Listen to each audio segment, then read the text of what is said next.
तो बीजेपी के पूर्व मुख्यमंत्री और नेता प्रतिपक्ष जयराम ठाकुर ने प्रदेश मुख्यालय दीपकमल चक्कर में पीएम मोदी के मन की बात कार्यक्रम का सीधा प्रसारण और जिला शिमला सदस्यता अभियान 2024 की कार्यशाला में मुख्य अतिथि के रूप में भाग लिया। कार्यक्रम की अध्यक्षता जिला अध्यक्ष प्रेम ठाकुर द्वारा की गई।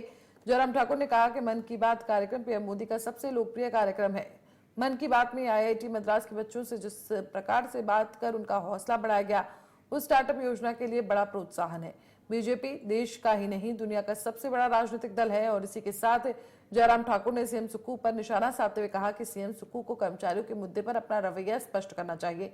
हिमाचल में कर्मचारियों, मंत्रियों, मुख्यमंत्री के बीच में जो वातावरण चल रहा है वो दुर्भाग्यपूर्ण है। देखिए, कल हमारी शाम को विधायक दल की बैठक है। निश्चित रूप से हमने पिछली विधायक दल की बैठक में भी बहुत सारे मसलों को लेकर के चर्चा करने का तय किया है। उसमें नोटिस दिए हैं। जिसमें बारिश के कारण नुकसान हुआ है वो भी एक विषय है, कानून व्यवस्था एक विषय है, और प्रदेश की जो आर्थिक परिस्थिति जो बनी हुई है इसमें लगातार जो है गरीब लोगों के ऊपर बोझ डाला जा रहा है। टैक्सेस लगाए जा रहे हैं, चाहे वो डीजल पर 7 रुपए टैक्स लगाने की शुरुआत उनने की, चाहे अभी भी हम देख रहे हैं सीमेंट का रेट 10 रुपए और बढ़ गया। और ये बढ़ते बढ़ते ये हालात हो गए, जो पिछली बार जो विपक्ष के नेता थे या कांग्रेस के नेता थे कितना ज्यादा बोलते थे, बहुत कुछ बोलते थे कि सरकार मिली हुई है। अब तो सरकार आपकी है, कांग्रेस की सरकार है। अभी जब से सरकार बनी है तब से 70 रुपए से ज्यादा इंक्रीज सीमेंट के एक बैग में हो चुकी है। इस पर क्या कहना है? क्यों नियंत्रण में नहीं? हमें तो आप कह रहे हैं कि आप नियंत्रण नहीं कर रहे हैं, करना नहीं चाह रहे हैं। अब आप नियंत्रण करिए। आपसे क्यों नियंत्रण नहीं हो पा रहा है? और इसके अलावा हिमाचल प्रदेश में सब जगह विकास कार्य ठप पड़े हुए हैं, और जो बारिश के कारण नुकसान हुआ पड़ा है इस सारी चीज को लेकर के कानून व्यवस्था से संबंधित विषय हैं। इतने विषय हैं कि बलात्कार की घटनाएं, हत्याओं की घटनाएं, और उसके साथ साथ बढ़ते हुए इस नशे के प्रचलन ने तो बहुत बड़ा चिंता का विषय हमारे सामने खड़ा कर दिया। ये तमाम इश्यूज हैं जिन पर हमने हिमाचल प्रदेश की विधानसभा के इस मानसून सत्र में हम चर्चा करने के लिए नोटिस भी दिए हैं, और पूरे जोरदार ढंग से पूरे दम के साथ इन सारे मामलों को उठाएंगे भी।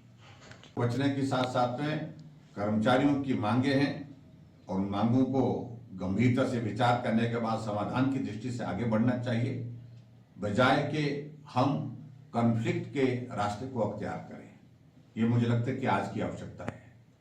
और निश्चित रूप से मैं इस बात को मैं कह सकता हूं, जो भारतीय जनता पार्टी की सरकार रही उस सरकार के दौरान हमने कोशिश की है कर्मचारियों के सारे मसलों का समाधान करने की। सब मसले समाधान नहीं हो पाते हैं, लेकिन उसके बाद समय पर सैलरी, समय पर उनके डीए, एरियर्स, और इसके साथ साथ में जो पेंशन के लिए जो हमारे जो रिम्बर्समेंट का जो पैसा था उसको हमने समय पर हमने जारी किया है। आज प्रमोशंस रुकी पड़ी है, एरियर्स रुके पड़े हैं, डीए रुका पड़ा है, मेडिकल रिम्बर्समेंट रुकी पड़ी है कर्मचारियों की। उन सारी बातों को लेकर के सरकार को करना चाहिए था, लेकिन मैं इस बात को देख रहा हूं कि कर्मचारियों के भी कई गुट आकर के आपस में कंफ्लिक्ट होकर लड़ रहे हैं। एक कह रहा कि हमें मान्यता दे, दूसरा कह रहा है हमें मान्यता दे। तीन जो है कर्मचारियों के 3 4 गुट बने पड़े हैं। तो उस पर मुझे ज्यादा कुछ कहने की आवश्यकता नहीं, मैं सिर्फ इतना ही कहना चाह रहा हूं, कर्मचारियों के जो जेन्युइन इश्यूज है मुख्यमंत्री को बुलाना चाहिए, कर्मचारियों को उनके साथ बैठ करके बात करनी चाहिए, समाधान करना चाहिए। कर्मचारी हितैषी की भाषण तो बहुत बोलिए, लेकिन कर्मचारियों के हित में आपने 2.25 वर्ष के कार्यकाल में कुछ किया ही नहीं है। ये हकीकत है।